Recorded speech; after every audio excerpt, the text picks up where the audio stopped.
Hi everyone, welcome back. We continue with Parshat Vayetzei this week. The story of Yaakov's dream, the ladder dream, has been a subject. Much ink has been spilled trying to explain the imagery of that dream. He has this dream as he heads out of his house. Esav wants to kill him, or Rivka sends, along with Yitzchak, send him away, go to Lavan, back where I came from, says Rivka. And so he does, he sets off on this journey. And he has this dream at night where God comes to him and has a picture of these angels, Malachei Elokim Olim V'Yordimbo, they are going up and down this ladder. And we're not told what the explanation of that is. That's why so much ink has been spilled. So let me share a Midrash with you that tries to really get at the message of this, which takes into account, I think, the context of when this story happens. We'll break this all down in just a little bit. Let's read. Rabbi Brechia, Amar Rabbi Brechia, B'Shem Rabbi Chelbo, Rabbi Shmuel ben Yosina. Rabbi Brechia said in the name of Rabbi Chelbo and in the name of Rabbi Shimon, the son of Yosina. What did he say in their name? Malamed shehara'ahu HaKadosh Baruch Hu liYaakov Avinu Sar Shel Bavel Ola V'Yored. What did he show him? What was the vision? Who were these angels? So one angel was the angel of the Babylonians, and that angel went up the ladder and came down the ladder. Notice, by the way, the Babylonians were a people or an empire that was going to come much later on, and they do ascend in power and they come down, and they are the ones who ultimately destroy the first Beit HaMikdash. Bishel Madai Ola V'Yored. Then there was the angel of Madai, who was associated with the Persian kingdom, Persia and Media, and they are, if you might remember them from the Purim story, they're in charge during the time when the Jewish people come back to build the second Beit HaMikdash. They go up as a world power and they come down. Vishal Yavan, the Greeks, is a Greek angel, Ola V'Yored, goes up and comes down. Remember, the Greeks were the ones who, from the Hanukkah story, and their power went up and then it came down. Vishal Edom, and that of Rome, of Edom, Ola V'Yored. They went up and they went down. They were a world power. Romans were a world power. They destroyed the second Beit HaMikdash, but eventually their time came to an end. So this is what Yaakov sees. He sees these four soon-to-be these later on to be world powers, and they go up and down. God says to Yaakov, Lama. No, you saw four go up and down. It's your turn. No one else is. You're the next in line. Walk up the ladder. Climb the ladder. So Ba'otasha Nityara Avinu Yaakov Amar. Yaakov was like, I'm too scared of this. Why was he scared? He said, Kashem sheyesh la'elu Yerida. Just like those other four they went up, they also went down. Kachani yesh Yerida. I'm also going to come down. I understand what happens here. If I go up, I come down. That's how the ladder works. I don't want to go down. You see how they're going to become world powers one day, God, and then they're going to come down. I'm not climbing that ladder. Samarlo HaKadosh Baruch Hu. So God said to him at that moment, let me assure you, my friend, if you go up, you're not coming down. You're staying up. What happened? Below Hamin, below Allah. Ultimately, he didn't have faith in what God had just told him, and he did not climb the ladder. Rabbi Shmuel ben Yosina, who was the one in whose name this tradition had already been cited, he expounded that the verse in Tehillim, B'chol zot chatu od v'lo ha'aminu b'niflotav, that for all this they still sin, and they didn't believe in his wondrous works, in God's wondrous works. So he expounded this pasuk in the context of this story. Amar lo HaKadosh Baruch Hu, Elu ha'alita v'ha'emanta, if you had really just gone up and believed in what I said, right? If you believe, that's what the pasuk in Tehillim is talking about. If only they believed in what God can do. If Yaakov had just believed, lo hayta lecha yerida le'olam. In reality, Yaakov never would have come down. The Jewish people would never have come down. We would have climbed the ladder. We would have been a self-sufficient, sovereign nation, we would never have come down from those heights and on the ladder. That's what we're told here. Elahoil velo ha'amanta, but since Yaakov you didn't believe.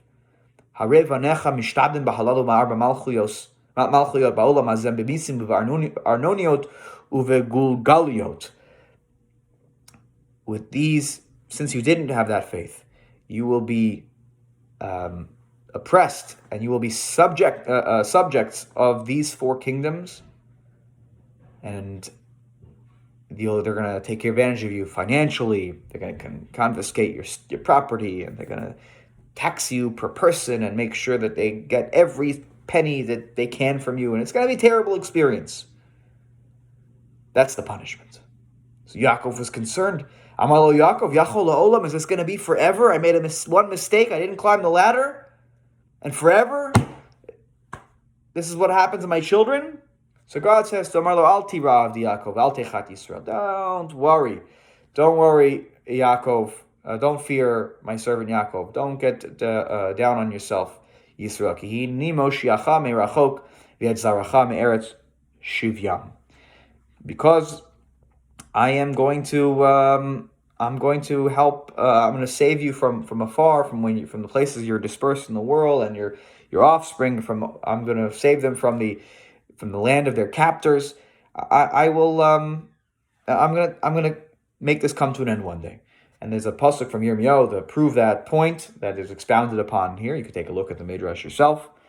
And he says that all these other nations, well, one day their power will come down. He says here, Ki esech Allah b'chol hagoyim asher hafitzoticha sham be'umot ha'olam shehen mechalin tzdotein. That those other nations in the world, I'm going to make them come to an end one day. They reap their fields completely. They're only, which I think is an imagery to say, they're only concerned with themselves. Kingdoms that only concern themselves with themselves, forget it. At one point, they'll come down. Ve'otcha lo esechala, but you, the Jewish, your children, the Jewish people, there won't be an end to you.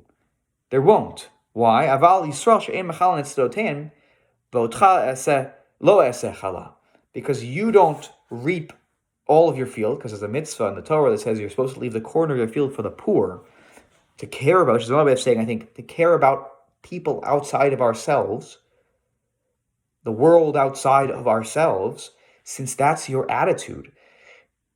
You don't destroy or take it, reap the whole field and make it all completed in the sense of there's nothing left. So I won't finish you as you don't finish your field. Right? Same word there, chala. Mechalin, chala. God's not going to do that to us. And that's really what the Midrash tells us about this dream. So let's try to break this down. Think about where Yaakov is in his life right now. And remember, he also in the Midrash, he lacks confidence, right? This is the key. Yaakov lacks confidence and faith in God that he can climb the ladder and it's going to stay. Right? It's not. It works, by the way, he climbs and comes back to the same spot where he started. But what does that mean? That means that there's a lack of confidence that I can get up to the top of the ladder and stay there. And perhaps that tells us a lot about the state of Yaakov Avinu in that moment when he's running away, when he's going to Lavan. This is a person who has been relying on his parents' ohel, his parents' tent, his whole life. Even with the whole plan of the brachot, that was Rivka's plan.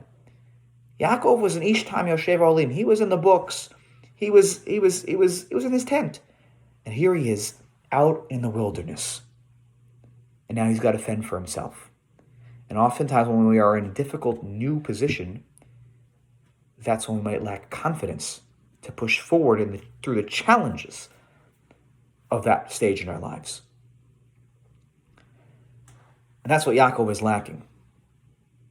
But by the time that Yaakov goes through all the trials of living with Lavan, and he grows from it, he's tricked to marry 2 women instead of 1, and by the end of those 20 years, he had confidence to stand up to Lavan, to come up with a plan on his own how he was going to leave from Lavan.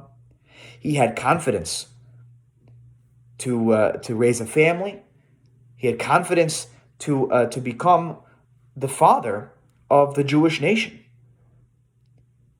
But he lacked that at that moment. But he grew so much, right, to the point where he wrestles the angel. His name is changed. Why? Because you've wrestled with an angel and with man, and you have overcome. That's his life. He didn't get, okay, it's not going to be easy. But I'm going to push forward because I have confidence that I can overcome. But at this moment, he needs that push from God. He says, you need to have confidence in yourself. You will be able to climb that ladder and never come down if you have confidence that you can do this. He doesn't yet at that moment, but God is starting to try to push him in that direction. You don't think you have it? Well, then you're going to have to earn it the hard way. You're going to have to go through difficult life experiences. And I think the imagery with the nations of the world one day they're going to rule over the Jewish people. Okay, you're going to see things, and it's going to also make you think that you can't do it because you're going to see those nations come and go. Nations are going to come and go. And you're going to say, well, we're also going to come and go at one point. And the difference is that the Jewish people don't reap the corner of their field. We care about things outside of ourselves. As individuals, we care about others in the Jewish community, but as a Jewish community, we care about others in the world. We care about what happens. We want peace and prosperity for the world. That is something that should be on our conscience as Jews and as a Jewish people. Those other nations cared only for themselves as individuals, b'derech klal in general, and certainly as a kingdom. And that's why they came down. If we want to stay at the top of the ladder, to be able to be sovereign and to be able to have, to not live oppressed under others, we need to care about the world at large, have confidence in our abilities, and to care about the world at large. That is our responsibility, and that, I think, is what God is trying to teach Yaakov in that very crucial moment of the dream with the ladders. Have a great week. I'll see you on Thursday.